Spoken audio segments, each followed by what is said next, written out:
New, new, new, new, new, new, new, new. Welcome back to another Huggy Boy MMA in the News, the show where I cover all things related MMA, mostly UFC, across the lands. This week we had some good news and some really terrible news. But first things first, rest in peace, Alan Nascimento. Brazilian MMA fighter Alan Nascimento has passed away Monday after suffering a heart attack as he slept, the UFC said. He was only 34. The beloved flyweight fighter was found unresponsive after suffering from an apparent heart attack in his sleep, according to a statement from UFC.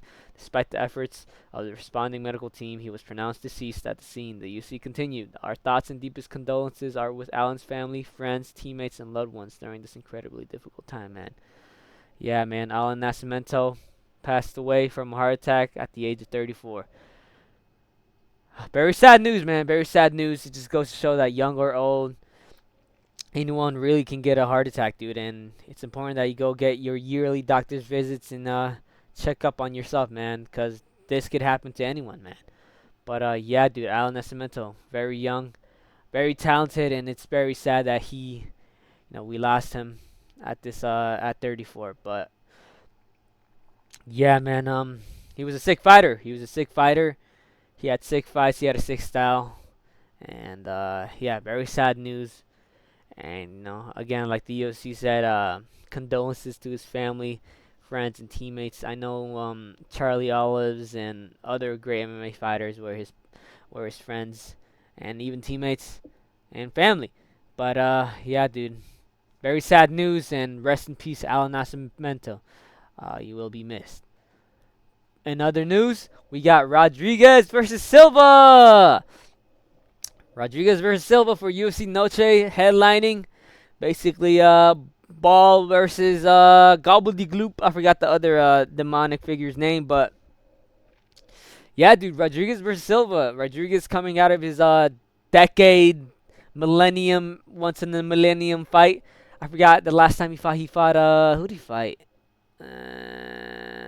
Dude, it's been so long that I forgot who he fought. Hold up, I got it. Don't remind me. It was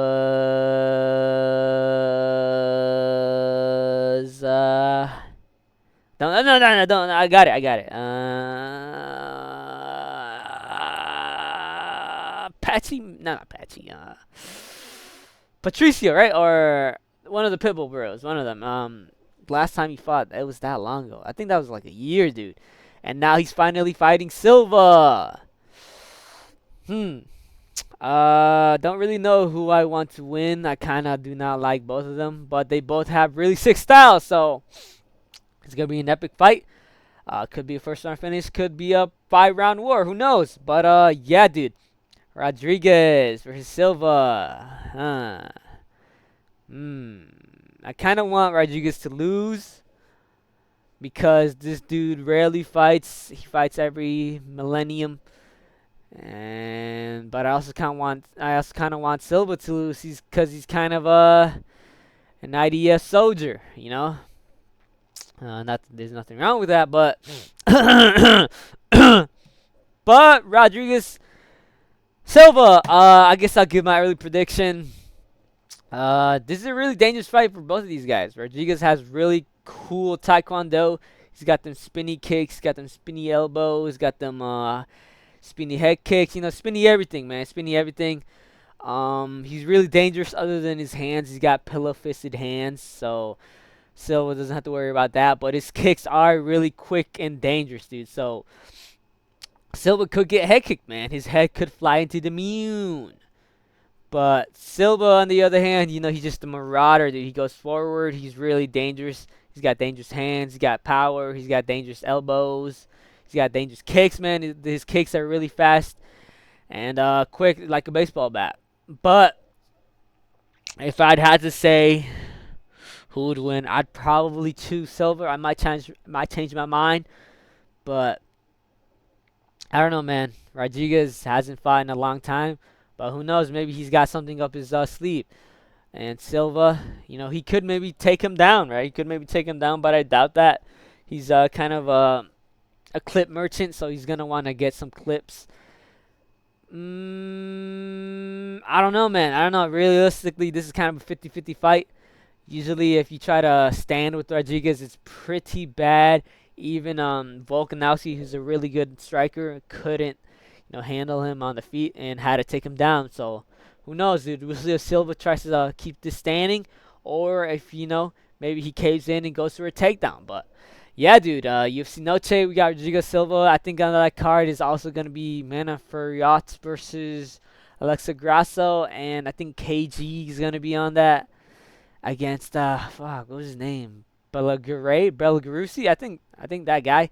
But yeah, dude, UFC Noche, this is on September 12th. Hopefully, more cooler fights are added onto this. But yeah, this is a really great main event. I'm looking forward to it. In other news, we got UFC 331 bouts official. Moicano versus Ortega 2. Stevenson versus Sharaf. And Tuivasa versus Despain. And Ganja versus Diaz. For UFC 331. Yeah, the UFC 331. This is the card that's gonna be at LA. UFC returns to LA. Rumored bouts are Joshua Van, Alexander Pantoja, and Armin Tsarukyan versus Charles Oliveira. Not yet official. But what is official is Charles Jourdain, Marlon Vera. Who else? Edmund Shabazi and Bruno Ferreira. Casey O'Neill. Okay, whatever. But yeah, dude. If these two title fights, not title fights, if this title fight and this supposed featured bout of Charles Oliveira versus Armin Tsarukyan is true to be on the LA card, this is gonna be a sick card, man. This is gonna be a sick card. And yeah. Charles Oliveira, Armin Tsarukyan, I heard was going to be 5-round non-title bout, which is going to be pretty sick. Last time they fight, it was 3 rounds, and I felt like we deserved 2 more because they were going at it, man, and it was pretty close. Armin Tsarukyan ended up getting the win, but we'll see who gets the W in this one. But yeah, dude, I guess I'll give my predictions. Moicano Ortega 2. I think Moicano takes this, man. He's already accustomed to the lightweight division, and he's actually really good. And he's a solid top 10 gatekeeper, man. He's a solid top 10 gatekeeper. He's really good. People forget, man. He submitted BSD easily. He's on Patty's level, and Ortega coming up. His last fight was against. Damn, dude. Ortega. Who did Ortega fight last time? Oh, it was Aljamain. He's coming off that L against Aljamain, and now he's in lightweight division. I don't know why he's coming to the lightweight division. He's actually not that big. I'm pretty sure he's only like 5'8", and he's already flabby at featherweight. So I think he's gonna be at a real disadvantage. People forget, man. Though these guys fought at featherweight a long time ago. This is when Moicano was like I think 13-1, something like that, in the featherweight division, and he ended up getting submitted, I think, by Ortega. But this is the now, man. This is the Moicano of the now, and he's hit veteran status. He's really crafty. Ortega, on the other hand, he still has dangerous jiu-jitsu, but his striking is not that good. Yeah, dude, pretty crazy fight, I guess. Not a bad of a fight. Next one, Stevenson versus Sharaf. All right, Stevenson getting another blob. Getting his record pattered by these blobbies. And then Sharaf, I forget who we fought last time. Who did we fight? I don't remember. But this should be another easy W for Stevenson. They're kind of just feeding Stevenson cans up until he gets a top 10 fighter. But yeah, dude. His last fight, Stevenson did not look... he looked good. He looked really good. But he had a lot of glaring issues, man. A lot of holes in his game, dude. Holes that one of these top 5, top 6 fighters in the UFC heavyweight division can't take advantage of. But for now, I think he KO'd Sharaf probably the same way he did the last guy he took out. But yeah, easy win for Stevenson, and probably another can after this, and then maybe a top 10. But yeah, Stevenson versus Sharaf, UFC 331. Next fight, Tuivasa versus Despain. Tuivasa still in the UFC. He's going to try to break Tony Ferguson's records for the most losses in the UFC. Yeah, dude, Tuivasa versus Despain. Despain who, if you guys don't remember, he was in the UFC, but he got cut because he got beat by, I think, Julian. What's his name? Julian something, right? The guy with the huge head who got KO'd. I forgot who he was. I forgot his name. Julian something. But he got a huge head. And the Spain ended up getting wrestle fucked by him. And he got cut. And he ended up going to Karate Combat, and I think Bare Knuckle FC. I don't remember, but he got some sick knockouts, and now the UFC has re-signed him. Right, so the battle of zero wrestling defense, dude. Tuivasa de Spain. This should be a banger on paper. They both have pretty good hands. I feel if this does end up being a full stand-up fight, the Spain is probably going to knock out Tuivasa. But who knows? Tuivasa is pretty crafty on the feet. And who knows? Maybe he might even pull out some unknown tools from his tool bag, man. Maybe he might wrestle the Spain because the Spain has zero takedown defense. Same thing with Tuivasa. Who knows? Maybe even the Spain might take him down. But I think the Spain has this. Tuivasa is he's just washed, dude. He's so washed. He ended up losing against that blob UK fighter. I forgot his name. But he got wrestle fucked, right? These guys are both prone to getting wrestle fucked. So who knows, man? One of these fighters might end up trying to wrestle. But hopefully it's a stand-up fight, and hopefully the Spain gets the W because Tuivasa is no longer useful to the UFC. Get him out, man. Get him out. But that's about it. Next fight, Ganja versus Diaz. Okay, this is basically just setting up Ganja for a highlight KO in the first round. Ozzy Diaz, I forgot who he last fought, but Ganja recently got a KO win, I think recently. So, yeah, this is going to be easy dubs for Ganja. Probably KO in the first round. Diaz is, he's just a can. He's mid. Yeah, that's about it. Yeah, this is going to be at UFC LA. And hopefully Joshua Van, Alexander Pantoja, and Armin Sarikin, Charles Oliveira is a fish for that. But, yeah. Another news! If you guys didn't know, Usman Nurmagomedov recently fought, and he got a pretty sick head kick KO, I think, or a ground and pound, something like that. He finished his guy, though, recently at the PFL.